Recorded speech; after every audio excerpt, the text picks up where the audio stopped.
Hello everyone. তো এই যে দেখো, আমি এখন দুপুরের খাওয়া নিয়ে কিন্তু বসে পড়েছি। আর দুপুরের পুরো রান্না হয়নি এখনও। আমি ভাজা আর আমের আচার পেঁয়াজ টেয়াজ দিয়ে খেতে বসে গেছি, কারণ আমার খিদে পেয়ে গেছিলো রান্না করতে করতে। বাট এত খিদে পেয়ে গেছিলো যে মানে আমি রান্না করব কাঁঠাল, তো কাঁঠালটা বানানো হয়নি, সেই জন্য আমি খেতে বসে গেছি আগে আগেই। তারপরে আমি খাওয়া দাওয়া করে তারপর ওই অর্ধেক রান্নাটা করব। তো আমি নিয়েছি এখানে কাঁচা লঙ্কা, পেঁয়াজ, তারপর ওই যে ডাঁটা চচ্চড়ি আর আমের আচার, পাঁপড় ভাজা। এসব দিয়ে আমি কিন্তু খাচ্ছি, কারণ ওষুধ খেতে হবে, সেই জন্য আমাকে কিন্তু টাইমটা মেনটেন করতেই হবে। তো আমি সেই জন্য কিন্তু খেতে বসে গেছি। খাওয়ার পর কিন্তু দুটো ওষুধ আছে আমার, তো ওষুধগুলো খাবো, সেই জন্য কিন্তু তাড়াতাড়ি করে খাচ্ছিলাম। আর আজকে একটু দুপুরে রান্নাটা করতে আমার দেরি হয়ে গেল। তাড়াতাড়ি বলছিল মা রান্না করতে, তো বাট তবুও আমার দেরি হয়ে গেল।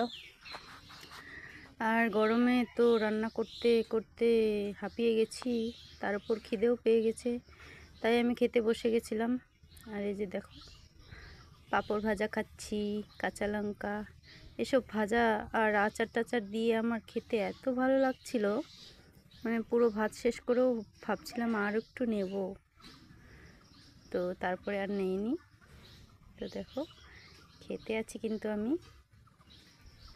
তো তোমাদের বাড়িতে আজকে কি কি রান্না হলো কমেন্টে অবশ্যই জানাবে।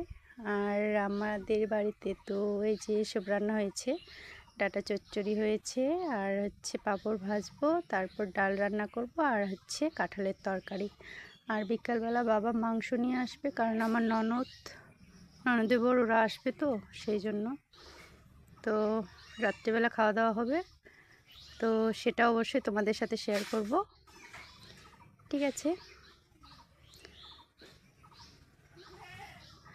তো আমাদের খালি মানে আমাদের না, মানে আমার সকালে খাওয়া, দুপুরে খাওয়া, রাত্রে খাওয়া, খাওয়া আর খাওয়া, খেতেই থাকি সবসময় খেতেই থাকি।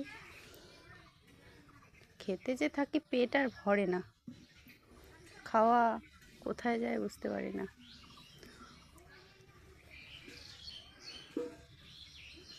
ভাত শেষ হয়ে গেছে, আর সবজি এত পরিমাণে বেশি নিই আমি যে ভাতের থেকে অর্ধেকের বেশি পরিমাণে আমি সবজিই খাই বেশি।